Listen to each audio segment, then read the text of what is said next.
एक बात की बात है, एक छोटे गांव में एक मजदूर रहता था। वो रोज मिट्टी खोदकर निकलता, अपने गधे पर लाता और उसे बेच दिया करता था।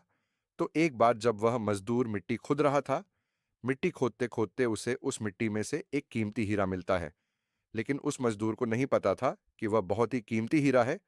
तो उसने उस हीरे को अपने गधे के गले में बांध दिया। एक दिन जब वह गांव से अपने गधे को ले जा रहा था, तो एक सेठ जी थे, उसी गांव के, जो उसी गांव में एक छोटी सी एक किराने की दुकान चलाते थे। तो उन्होंने जब उस गधे के गले में उस हीरे को देखा, तो उस मजदूर से पूछ कि यह तुम्हारे गधे के गले में क्या है? बड़ा चमक रहा है। मजदूर ने कहा कि यह चमकीला पत्थर है, मुझे मिट्टी खोदते समय मिला था। अब सेठ जी को चमकीला पत्थर पसंद आ जाता है और सेठ जी उस मजदूर से उस चमकीले पत्थर को 50 में खरीद लेते हैं और यह उस चमकीले पत्थर को अपने दुकान के तराजू पर लगा देते हैं। अब जो भी सेठ जी दुकान पर आता, उस चमकीले पत्थर को देखकर उसकी बहुत तारीफ करने लगता। तो एक बार जौहरी सेठ जी के दुकान पर आता है और जब वह उस कीमती हीरे को सेठ जी के तराजू पर लटका हुआ देखता है, तो वह जौहरी समझ जाता है कि यह कीमती हीरा है।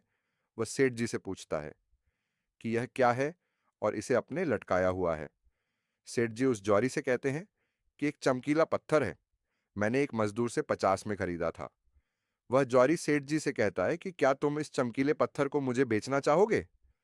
सेठ जी उस जौहरी से कहते हैं, अगर तुम इसे खरीदना चाहते हो तो मुझे 100 दे दो और इसे ले जाओ। जब जौहरी जो था वह बहुत ही कंजूस था, उसने सेठ जी से कहा कि मैं इस चमकीले पत्थर के 50 दे सकता हूं, चाहिए तो बोलो, नहीं तो मैं जा रहा हूं। सेठ जी अपने एक 100 पर ही अड़े रहे और वह जौहरी यह सोचकर वहां से चला गया कि आज सेठ जी नहीं मान रहे हैं, कल आऊंगा और सेठ जी को 100 देकर वही हीरा लेकर चला जाऊंगा।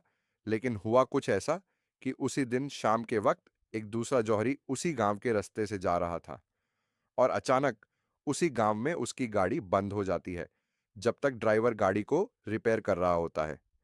वह जौहरी सेठ जी की दुकान पर कुछ लेने के लिए जाता है और जब वह उस हीरे को तराजू पर लटका हुआ देखता है, तो सेठ जी से उसे खरीदने के बारे में पूछता है। सेठ जी भी उसे वही कहते हैं कि 50 में लिया था, आपको 100 में दे दूंगा। वह जौहरी बहुत होशियार था, उसने एक सेकंड भी वेस्ट नहीं किया और तुरंत सेठ जी को 100 देकर वह हीरा लेकर वहां से चला गया। अब जब दूसरे दिन पहला जौहरी सेठ जी की दुकान पर आया और जब उसकी नजर तराजू पर पड़ी, तो उसे वह हीरा वहां नहीं दिखा। उसने सेठ जी से पूछा कि वह चमकीला पत्थर कहाँ गया? सेठ जी ने कहा कि वह कल तुम्हारे जाने के बाद एक दूसरे साहब आए, उन्हें वह पसंद आ गया और उन्होंने 100 देकर मुझसे वह खरीद लिया।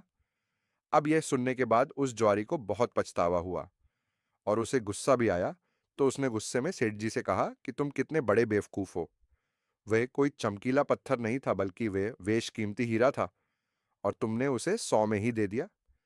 अब यह सुनने के बाद सेठ जी ने उस जौहरी से कहा कि साहब, ऐसा है कि मुझे तो पता नहीं था कि वह बेशकीमती हीरा है, और आपको यह पता होने के बाद बावजूद भी आप कल मुझसे 20 के लिए चिक चिक कर रहे थे। तो मुझसे बड़े बेवकूफ तो आप हैं, जिन्होंने 20 के लिए एक कीमती हीरा खो दिया। दोस्तों, इस कहानी से हमें 3 बहुत बड़ी सीख मिलती है। पहली यह कि कंजूस भी वही करो जहां पर उसकी जरूरत है। अगर हर जगह कंजूस करोगे, तो अच्छी चीजें भी अपने हाथ से गवा दोगे। और दूसरी सीख, कभी कभी अच्छा मौका नहीं गंवाना चाहिए, क्योंकि बार बार मौका नहीं मिलता है। और तीसरी सीख, कोई भी काम कल पर ना छोड़े।